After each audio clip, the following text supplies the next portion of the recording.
Bago ko nga pala simulan tong mahaba-habang chika na to, gusto ko lang ipakita yung artwork na ginawa ko recently. Mababasa mo naman sa title at makikita mo rin sa thumbnail kung saan to inspired. At kung meron kang time, please watch the full video.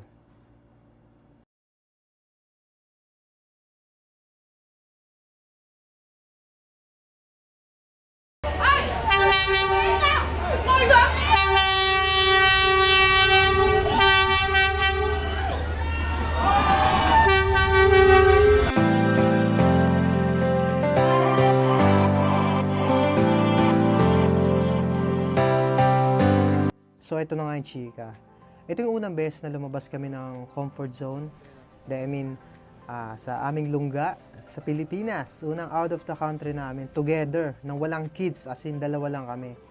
Pumunta nga kami ng Vietnam for 4 days and 3 nights. Pero parang ano lang yun 3 full days. Pero at least dalawa lang kami. Walang kids, walang bata, walang makulit.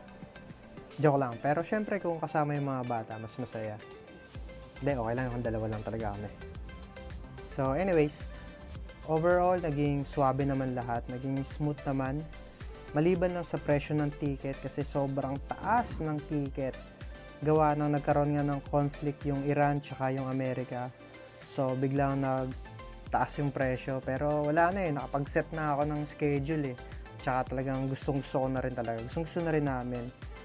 So gaya nga na sinabi ko, naging swabe naman yung biyahe namin. Mula bahay hanggang makarating kami ng Vietnam. Sa immigration may mga konting problema lang. Hindi naman problema.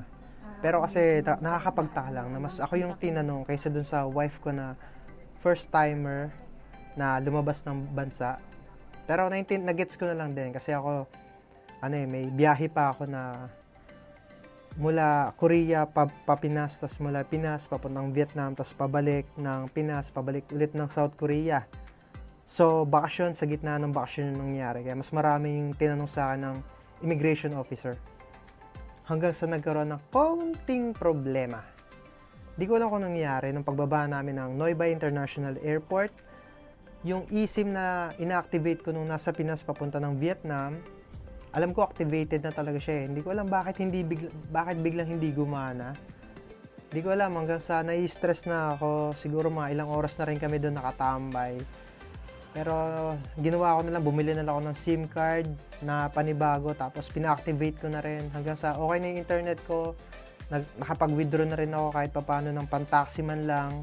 So yun, hanggang sa dumating na nga kami sa aming hotel, mga around 8 AM sa may Mayflower Hotel. Ayoko siya i-recommend na pag-stayan nyo o pag pupunta rin kayo ng Vietnam. Kasi kung may budget kayo, punta kayo sa mas magagandang hotel. Pero sa amin kasi, or sa akin kasi mas pinili ko na cheap lang yung hotel pero malapit sa lahat ng tourist spots sa Old Quarter, Hanoi, Vietnam. Kasi alam naman namin na hindi naman kami mag-stay sa hotel ng mahabang oras, di ba? Siyempre, ang purpose lang naman talaga ng hotel para may lagayan yung mga bagahe namin, tsaka tulugan paggabi. At magja-jack and poy lang kami. So, yun. Kidding aside, halos lunchtime na rin yata nung naisipan na namin gumala.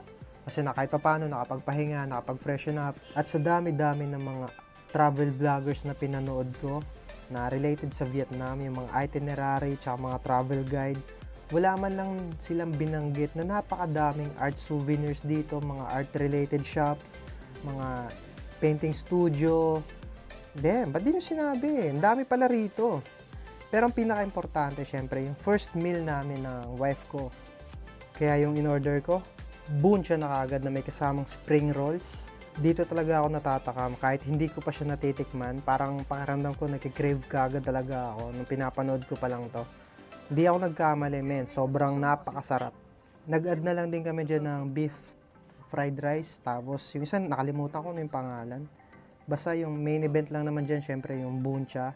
Tsaka 1 kilong gulay yata yung binigay sa amin. Hindi ko alam, napakadaming gulay. Pero okay na din kasi kahit papaano, ibang cuisine naman yung natikman namin. Di na rin ako nabigla sa dami ng coffee shop na meron dito sa Vietnam. Kasi nga sila yung second largest producer sa buong mundo ng coffee. Pero nakakagulat pa sa kanila yung sobrang patriotic nila kasi bawat shop yata, bawat tindahan, bawat skinita o bahay, merong mga watawat nila. Talagang sobrang nire-represent nila yung Vietnam. Kasi sa atin sa Pinas, parang yung mga public establishments na lang yata yung mga nagdi-display ng watawat natin.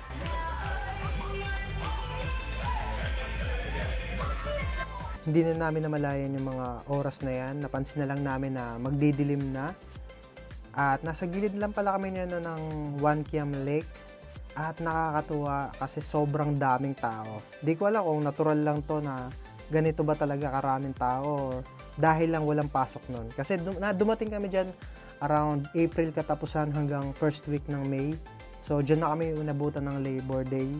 Kaya iniisip na lang namin nun na baka kaya maraming tao kasi holiday din sa kanila tsaka wala rin mga pasok. Anyway, dito pa lang sa gilid ng One Kiam Lake, sobrang busog na yung mata namin sa dami ng pwede namin makita na magagandang spot na pwedeng picturean at mga tindahan na pwedeng bilhan. At syempre yung pinaka main attraction nila sa One Kiam Lake, yung One Kiam Turtle. Basta something na 15th century folklore nila yan, pakigugin na lang kasi wala na rin akong time. Sobrang ganda niyan. So mga bandang alas 7 or 8 yata niya, naisipan namin ng wife ko na sumakay ng pedicab or mas kilala sa kanila bilang cyclo. Kung sa atin nasa gilid yung driver, sa kanila naman nasa likod. Nakakatawa kasi kakaibang experience. Siguro around mga 20 minutes na ride din yan mula sa One Kiam Lake hanggang sa Train Street. May halong hiya, may halong awa. Pero gusto ko siyang tulungan si Manong driver namin kasi medyo matanda na. Nararamdaman ko kasi yung pagod niya sa kakapidal. Pero sabi na nga lang ng wife ko na tulong na lang namin sa kanya yon. So yung presyo na binigay niya sa amin, nagdagdag na lang ako ng sobra para kahit paano may tip na din. Medyo parang ang layo kasi ng biyahe. Pero wala eh. Kami yung turista sa bansa nila kaya thank you na lang sa kanya.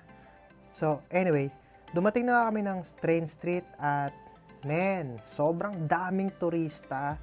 Parang bawat coffee shop yata may 20 katao na ini-entertain eh. Tsaka sinaserva ng coffee talaga. Sobrang mabenta talaga tong Train Street na to.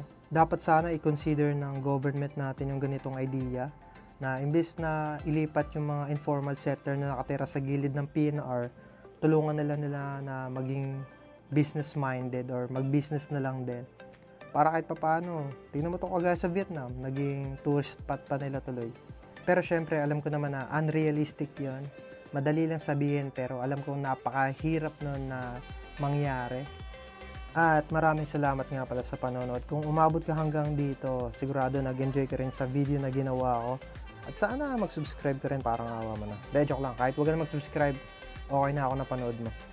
Kung nabitin ka, huwag ka mag-alala, nabitin din ako dahil napakadaming storya pa dapat na gusto kong banggitin tungkol sa day 1 experience namin sa Vietnam.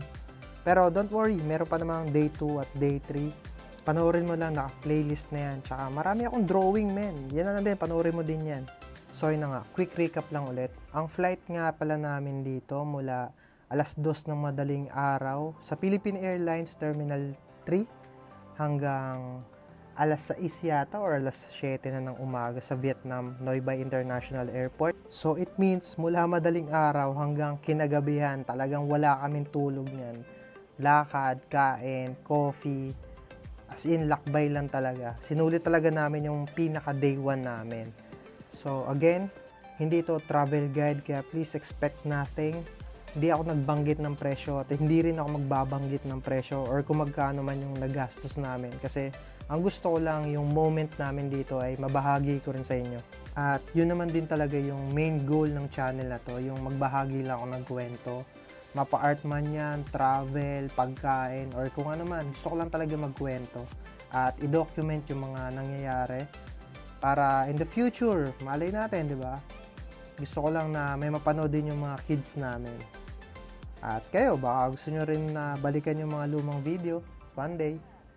So, salamat ulit sa panonood at ito ang aming day 1 sa Vietnam.